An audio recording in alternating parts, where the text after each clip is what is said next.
বাংলায় একটা কথা আছে, স্বাধীনতা অর্জনের চেয়ে রক্ষা করা কঠিন। অর্থাৎ যে কোনো একটা জাতি চাইলেই স্বাধীন হতে পারে, কিন্তু স্বাধীনতার যে মূল মর্ম বা মর্মকথা সেইটাকে টিকিয়ে রাখা কষ্টকর হয়ে যায়। কারণ যখন সুযোগ সুবিধা, টাকা পয়সা, ক্ষমতা, আনলিমিটেড পাওয়ার এগুলো যখন আপনার হাতে হোল্ড করেন, তখন আসলে নিজের ভেতরে থাকা মানুষটা বদলে যায়। তো কথা বলছি আমাদের এই মুহূর্তে সারা বাংলাদেশে যেই কয়েকজন ক্যারেক্টারের উপর নির্বাচনের সময় মানুষের সবচেয়ে বেশি ফোকাস ছিল, বা বিএনপির কাছে খুবই গুরুত্বপূর্ণ একটা ক্যারেক্টার হিসাবে আপনার বা আসন হিসাবে দেবিদ্দার আমাদের হাসনাত আবদুল্লাহ জেরিয়া বা প্রথিতযশা রাজনীতিবিদ ইঞ্জিনিয়ার মঞ্জুরুল হক মুন্সি, ওনার যে আসন, তো সেই আসনে হাসনাত আবদুল্লাহ বিজয়ী হয়েছে। আপনি যদি একটু খেয়াল করেন, এইবারের নির্বাচনে জামাত ইসলামের প্রধান ন্যারেটিভ ছিল চাঁদাবাজি। অর্থাৎ আওয়ামী লীগ চাঁদাবাজি করেছে, বিএনপি ক্ষমতা আসলে তারাও চাঁদাবাজি করবে।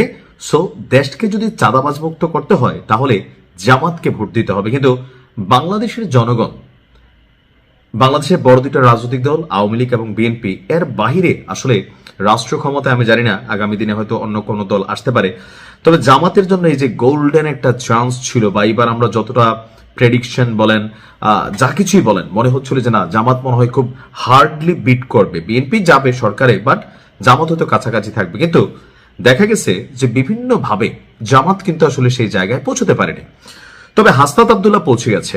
এখন এই যে চাঁদাবাজি ন্যারেটিভটা, আপনি তো জনাব তারেক রহমানের বক্তব্য শোনেন 31 দফা, বা বিএনপির একদম ঊর্ধ্বতন কর্তৃপক্ষ যারা নির্বাচন নিয়ে বারবার কথা বলছিল। আপনি নাসিরুদ্দিন পাটোয়ারির আসনটা দেখেন, মির্জা আব্বাসকে চাঁদাবাজ, গ্যাংস্টার এই সেই বানায় নাসিরুদ্দিন পাটোয়ারি একটা ন্যারেটিভ তৈরি সৃষ্টি করেছিল, পিনাকি সৃষ্টি করেছিল, ইলিয়াস সৃষ্টি করেছিল, কিন্তু জনগণ কিন্তু ওনারই বাইছা নিল।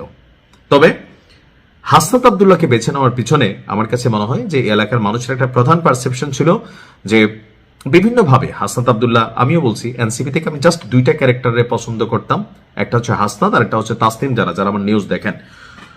তো হাসনাত আসলে আমাদের বাংলাদেশের রাজনীতিতে হয় কি পরিবর্তন। সো আমরা আশা করি এবার পরিবর্তন আসবে। দেখেন, আপনি সরকারে গেছেন, এমপি হয়েছেন, কিন্তু জনগণ আপনার কাছে যে জিনিসগুলো চায় সেটার মধ্যে প্রধান হচ্ছে বাংলাদেশকে চাঁদাবাজ মুক্ত দেখতে চায়। যে আমি আমার একটা কাজ করব লিগেল ওয়েতে, আমি ব্যবসা করব, আমি সরকারি ফি দিব, আমি যেটা আছে ট্যাক্স দিব, সবকিছু দিব, কিন্তু কোনো একটা ব্যবসা করতে গেলে, কোনো একটা কর্ম করতে গেলে, বা রাস্তায় একটা সিএনজি চালাইতে গেলে, এই যে বিভিন্ন জায়গায় নামে বেনামে বিভিন্ন ওয়েতে এই যে টাকা পয়সা নেওয়া হয়, এগুলোতে মানুষ বিরক্ত। তারেক রহমানের 31 দফার মধ্যে এটা কিন্তু খুবই গুরুত্বপূর্ণ একটা দফা, যে বিএনপি এবার ক্ষমতায় গেলে ভিন্ন রকম বাংলাদেশ আমরা দেখব, because he has a plan.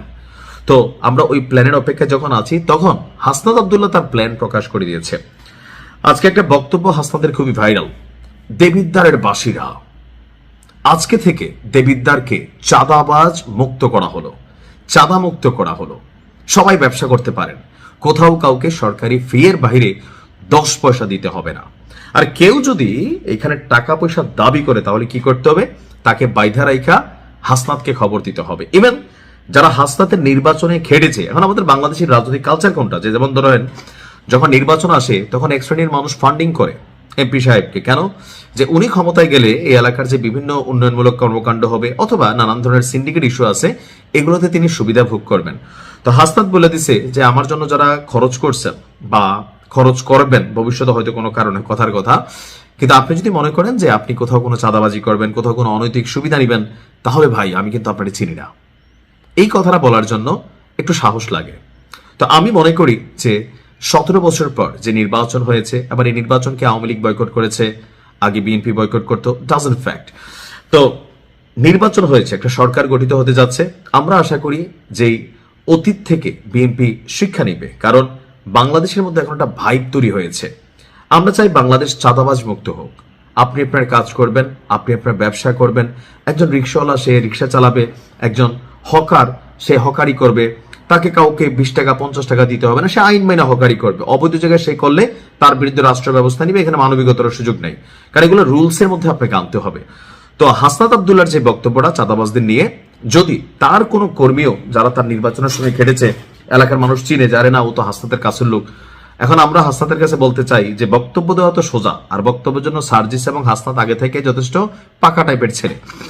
তো বক্তব্য সোজা, সেটাকে কর্মে বাস্তবায়ন করা অনেক কঠিন। সো হাসনাত আব্দুল্লাহ সহ যারা বাংলাদেশের নির্বাচিত হয়েছেন 300টি আসনে, আমরা চাইব যে আপনারা প্রত্যেকের এলাকা চাঁদাবাজ মুক্ত করবেন। আর নয়তো রাজনীতিতে বাংলাদেশের ইতিহাস কি বলে, জোর করে ক্ষমতায় থাকতে হয়, নয়তো জনগণ আপনাকে ছিটকে ফেলে দিবে। আর এখন যেহেতু আপনি ক্ষমতায় আছেন, ক্ষমতা হারানোর ভয়টা কাজ করবে। এমনি একটা অস্থির অবস্থা অর্থনীতিতে, রাষ্ট্রীয় ইস্যুগুলোতে অনেক কিছু আছে। তো বেস্ট অফ লাক আমরা কি বলে যে সকল এমপিদের জন্য। আসসালামু আলাইকুম।